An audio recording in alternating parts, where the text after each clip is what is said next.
Yesterday, I chaired an emergency local action committee gold meeting specifically to deal with the outbreak in Leicester. Unfortunately, while cases in most parts of the country have fallen since the peak, in Leicester, they've continued to rise. The 7-day infection rate in Leicester is 135 cases per 100,000 people, which is 3 times higher than the next highest city. Leicester accounts for around 10% of all positive cases in the country over the past week. And admissions to hospital are between 6 and 10 per day, rather than around 1 a day at other trusts. Over the past fortnight, we've already taken action to protect people in Leicester. We deployed 4 mobile testing units and extra capacity at the regional test site. We provided thousands of home testing kits and extra public health capacity to boost the local team. This afternoon, I held a further meeting with local leaders, with Public Health England, the JBC, the local Resilience Forum, and my clinical advisors, followed by a meeting of the Cross-Government COVID Operations Committee, chaired by the Prime Minister. We have agreed further measures to tackle the outbreak in Leicester.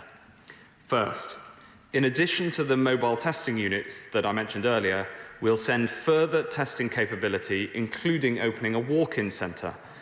Anyone in Leicester with symptoms must come forward for a test. Second, we will give extra funding to Leicester and Leicestershire councils to support them to enhance their communications and ensure those communications are translated into all locally relevant languages. Third, through the councils, we'll ensure support is available for those who have to self-isolate. And fourth, we'll work with the workplaces that have seen clusters of cases to implement more stringently the COVID-secure guidelines.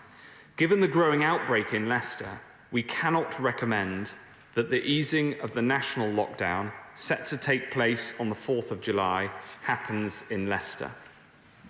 Having taken clinical advice on the actions necessary, and then discussed them with the local team in Leicester and Leicestershire, we've made some difficult but important decisions. We've decided that from tomorrow, non-essential retail will have to close. And as children have been particularly impacted by this outbreak, schools will also need to close from Thursday, staying open for vulnerable children and children of critical workers as they did throughout.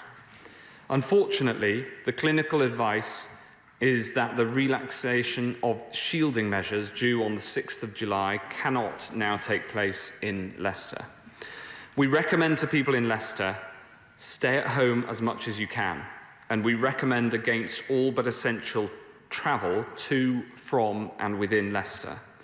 We'll monitor closely adherence to social distancing rules, and we'll take further steps if that's what's necessary. The more people follow the rules, the faster we'll get control of this virus and get Leicester back to normal.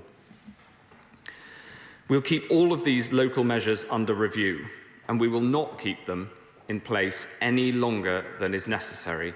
We'll review whether we can release any measures in 2 weeks' time. These Leicester-specific measures will apply not just to the City of Leicester, but also to the surrounding conurbation, including, for example, Oadby, Birstall, and Glenfield. I know that this is a worrying time for people living in Leicester, and I want you to know that you have our full support. We do not take these decisions lightly, but with the interests of the people of Leicester in our hearts.